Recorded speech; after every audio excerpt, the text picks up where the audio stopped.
sección que es complementaria a la que ya hicimos de generalidades de ECMO, de manera que me voy a centrar realmente en lo que son los problemas. Nomás tener en cuenta que la ECMO cada vez se usa más y ha habido un cambio de paradigma progresivo respecto a las indicaciones y en qué casos se pueden usar, que pasamos de hace mucho tiempo, al principio del todo, de considerarlo como puente a recuperación o trasplante y ahora pues ya tiene unas indicaciones más amplias y durante la pandemia del COVID-19 pues se usó bastante de manera que se pudo conocer mejor las potenciales complicaciones y también el comportamiento de los circuitos y los problemas biológicos que podían producir.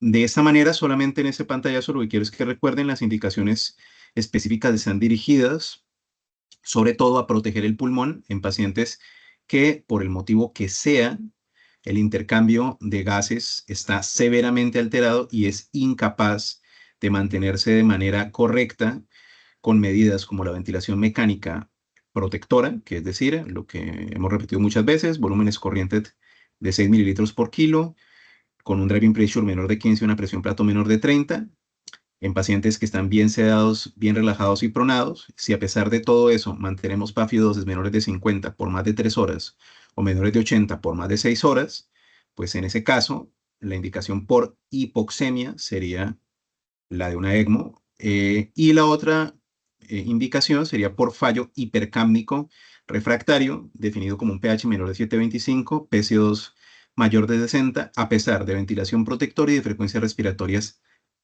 altas. Frecuencias respiratorias altas, dependiendo de donde lo revisen, hablarán de frecuencias respiratorias mayores de 32, incluso de 34, ¿vale? Diferentes patologías, como lo hemos mencionado en la sesión que correspondía. Contraindicaciones absolutas, solamente aquí quiero que tengan en cuenta eso. Un paciente con una lesión neurológica grave, pues obviamente no tendría por qué ir a ECMO. En enfermedad terminal, pues más de lo mismo, pero algo que a veces se olvida o no es posible interrogar a la voluntad del paciente. Por eso hay que hablar con las familias a ver si el paciente había manifestado algo previamente. Eso es más de lo mismo. Y empezamos pensando en qué hacer con el circuito de ECMO. Entonces aquí específicamente se ve en el gráfico del lado izquierdo, pues un sujeto, vemos una vía de salida o esquemáticamente una vía de salida, ¿de acuerdo? O sea, esa es la tubuladura de drenaje y vemos una bomba centrífuga, ¿vale? Por tal motivo, vamos a tener una presión inicial que es preoxigenador, ¿de acuerdo? Esta parte de aquí, ¿vale? Bueno, de hecho tenemos dos partes. Digamos una parte preoxigenador y una parte posoxigenador. De la parte preoxigenador y antes de la bomba centrífuga, o sea, del rotor que hace que se mueva la sangre, tenemos una primera presión que es la P1, ¿vale? Entonces esta P1 o prebomba, que se refiere a eso, a la bomba centrífuga, debe estar entre 0 a menos 60. Si cae en valores muy negativos, lo que significa es que no hay suficiente volumen o que el drenaje venoso es insuficiente. Después de esta bomba centrífuga, pues tendremos una presión que está entre la bomba centrífuga y el oxigenador de membrana, que es lo que llamamos el P2 o preoxigenador, que la presión debe estar entre 250 y 400. Y tenemos luego una presión después de que se oxigene la sangre, que estará acá, que es una P3, ¿de acuerdo? Que debe estar entre 200 y 400 milímetros de mercurio. ¿Qué pasa? Si vemos que la P2 o sea, si caen todas las presiones, perdón que creo que se metió aquí vale. Si caen todas las presiones, pues hay que pensar que hay un fallo de bomba o hay una trombosis de la bomba. Si por el contrario ve uno que suben tanto la P2 como la P3, debería pensar en una obstrucción en la cánula de retorno o en una hipertensión, en el caso sobre todo de una configuración venoarterial. Y luego, lo otro que hay que mirar son los deltas de presión, es decir, la diferencia que hay entre la presión 2 y la presión 3, que habitualmente debe estar entre 50 y 100 milímetros de mercurio. Si el delta de presión aumenta drásticamente, ¿vale?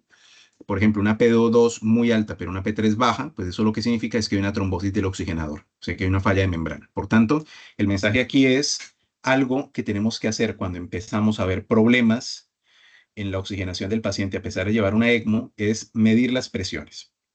¿Vale? La diferencia de esta configuración venovenosa con la configuración venoarterial está en que esta bomba centrífuga, aquí lo único que hace es empujar sangre.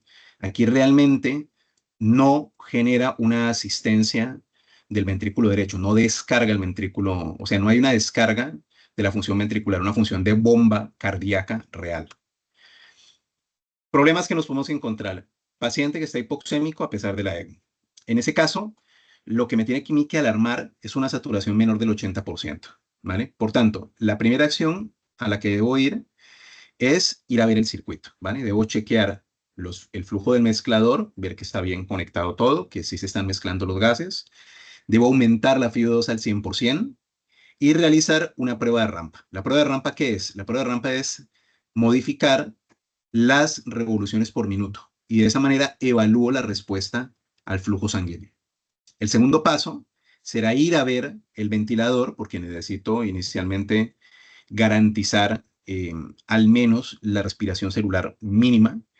Por tanto, debo ir allí y mirar que los límites de presión, y en ese caso hablamos de presión pico si estamos ventilando en presión controlada o de presión plató en caso de que estemos ventilando en volumen control, que debe ser menor de 30 y garantizando un volumen corriente menor de 6, ¿vale?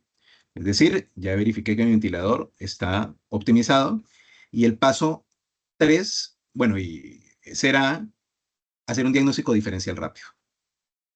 Inicialmente para ello, lo primero es, puedo tolerar una PO2 baja inicialmente si tengo hemoglobinas mayores de 10, y eso hablamos hasta PO2 de 42.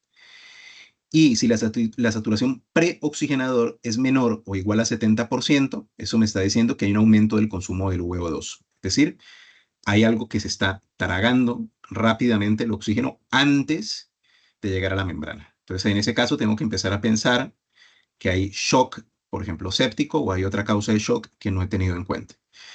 Si por el contrario la saturación preoxigenador es alta, lo que debo sospechar es que hay recirculación, ¿vale? Entonces, ahora les cuento qué es lo de la recirculación, por ahora les diré qué ocurre en determinadas circunstancias que puede haber hipoxemia. Entonces, ¿qué ocurre?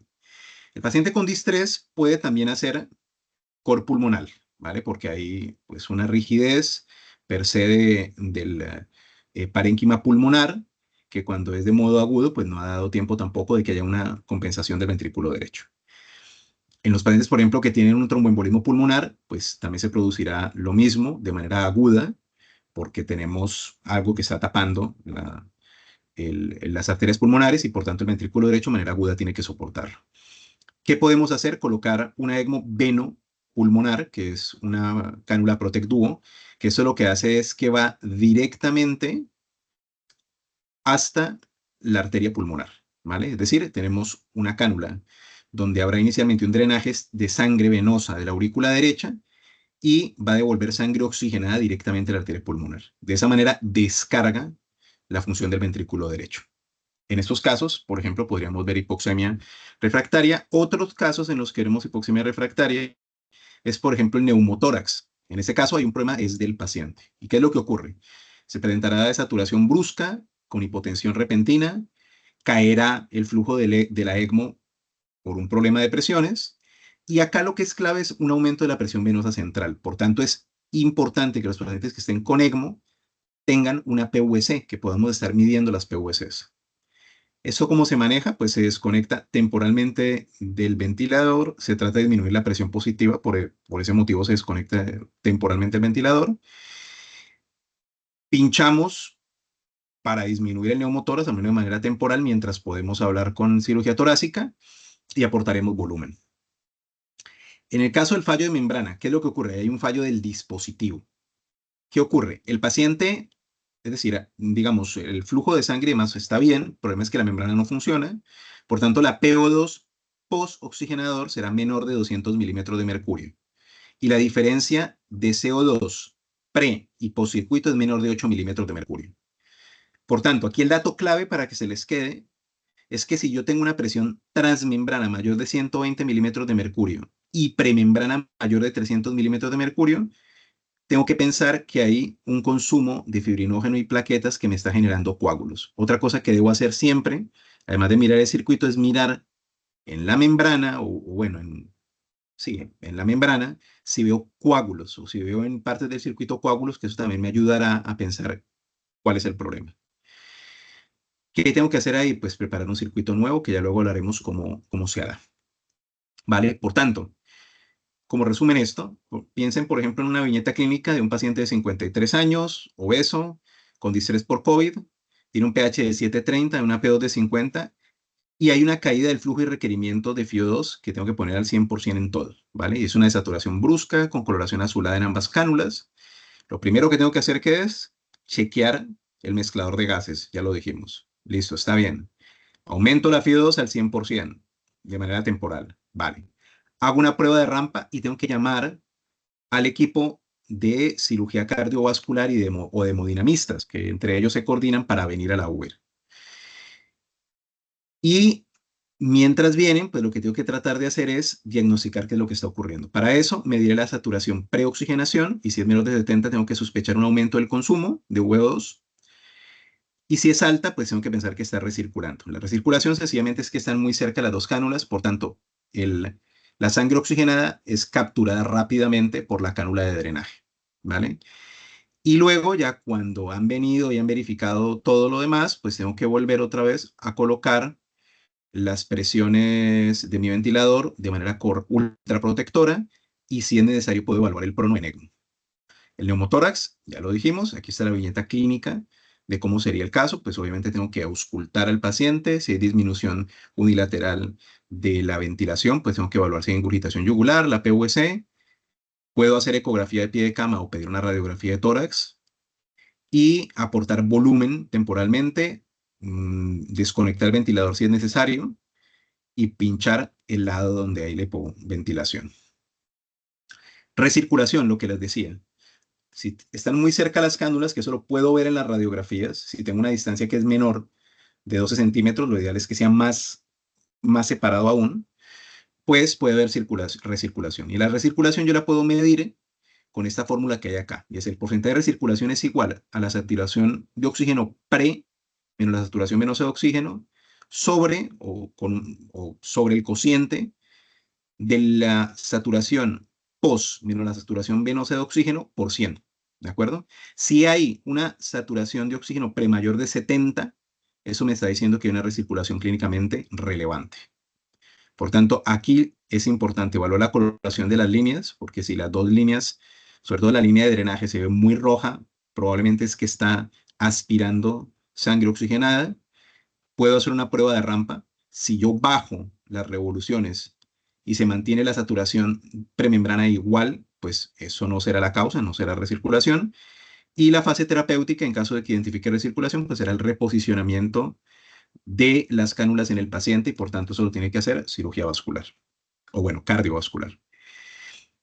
Y en este caso lo que ocurre es lo que les digo, si puede ocurrir también cuando hay la recirculación, pues que hayan dos problemas fundamentales, que están muy cerca las, ah, eh, las tubuladuras, ¿no? O las cánulas, perdón, tanto de drenaje como de recirculación, o que haya una bueno, que haya una mala posición o que haya un flujo demasiado alto. Si hay un flujo demasiado alto, pues pasa un poco lo mismo. Por gradiente, rápidamente, la cánula de drenaje sustraerá sangre oxigenada que no llegará a los órganos como debería de llegar. ¿Qué otro problema puede haber?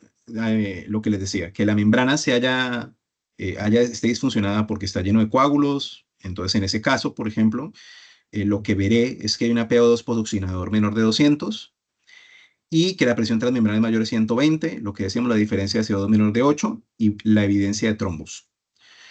Aquí es fundamental avisar obviamente al equipo de cirugía cardiovascular para hacer el recambio. Importante, mientras vienen, no se debe parar la ECMO en ningún momento, ¿vale?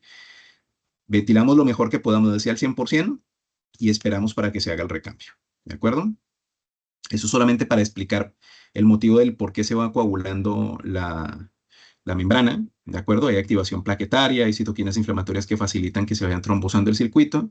Y respecto a lo que tiene que ver con anticoagulación, ha ido cambiando eso con el tiempo y hoy en día se prefiere en muchos centros usar vivalirudina, ¿de acuerdo? Que es más estable y que nos permite irla valorando con mejor control, ¿de acuerdo? Si no se hace, pues se hará con heparina de bajo peso molecular haciendo niveles de APTT y anti-10A, que luego lo explicaré. Otro problema, que haya hipovolemia, ¿de acuerdo? Entonces será, ¿qué es lo que hay aquí? Si yo me quedo mirando las cánulas, ambas, puedo ver que hay eh, cizallamiento, ¿no? El kiking es el movimiento ese que pueden hacer las cánulas, que me dicen que la PVC, perdón, que las presiones son relativamente bajas. También lo puedo verificar por la PVC. Si veo la PVC baja, pues me sugiere que falta volumen. Y en ese caso, tengo que mirar realmente si es volumen lo que hace falta o si el paciente está sangrando por un tercer espacio de más, y la idea será volemizar al paciente, ¿vale?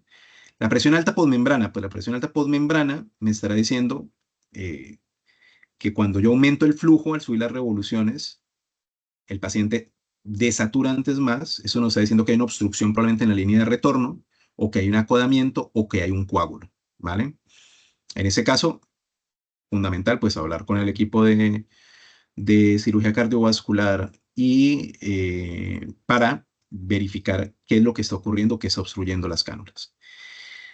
¿Qué ocurre con la extracorpórea y dónde está la paradoja? Que a pesar de que hay unos fenómenos trombóticos, también hay unos fenómenos que producen ruptura, eh, o sea, produce consumo de factores de coagulación, y produce también ruptura de hematíes y una serie de respuestas que son no solamente trombóticas, sino también hemorrágicas.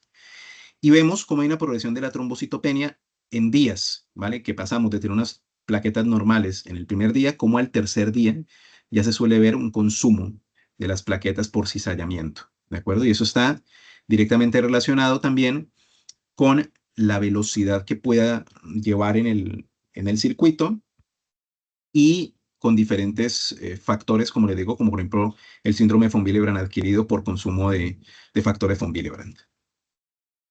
Hay que verificar en esos pacientes, sobre todo, que no hayan sangrado, sobre todo la hemorragia intracraneal, que nos va a definir pronóstico, y sangrado en sitios de canulación, tórax, estómago. Y lo que les decía, la monitorización de la anticoagulación la haremos con APTT y anti-10A. En esta casa, hubo una época en que se hacía también con pruebas viscoelásticas como el Rotem, ¿de acuerdo? Séptimo caso, el paciente que se para, ¿vale? Cuando el paciente se para, no desconectar de la ECMO, ¿vale? A menos que haya una decanulación accidental. En ese caso, pues hacemos el ACL básico, A, B, C, le daremos el soporte que podamos dar, lo desfibrilaremos si hay que desfibrilarlo, haremos una ecografía a pie de cama que nos ayudará con el diagnóstico, y si el problema es que hay fallo ventricular, podríamos convertirla en una ECMO venoarterial. Lo de la RCPO de toda la vida, las H's y las T's hay que verificarlas. Y lo otro que puede pasarnos es que haya una entrada masiva de aire en el circuito, ¿vale? ¿Cuál es el problema? Que si hay una entrada de aire masivo, incluso la máquina se parará y se producirá un colapso cardiovascular inminente. Por tanto, lo que hay que hacer es, si uno ve que hay aire masivo dentro de la bomba y está en la línea venosa antes de la membrana, pues hay que detener la bomba, hay que pararla, y hay que iniciar el soporte ventilatorio máximo, avisar rápidamente para que vengan de cirugía cardiovascular y nos saquen el exceso de aire que hay allí, o bueno, los hemodinamistas. Y lo otro que tienen que pensar es que hay una amenaza silenciosa, que es la infección en pacientes que llevan ECMO durante mucho tiempo. En una fase temprana había un riesgo de bacterias endógenas, pero en la fase prolongada pues haya mayores infecciones. Recuerden que las cánulas son cánulas gruesas, van a través de la piel, por tanto facilita que se colonicen bichos. Aún así, la profilaxis antimicrobiana rutinaria y prolongada no está respaldada, ¿vale? Lo que sí hay que vigilar es fiebre y elevación de reactantes. Hay estas tecnologías emergentes, de acuerdo, que esperemos que se desarrollen más.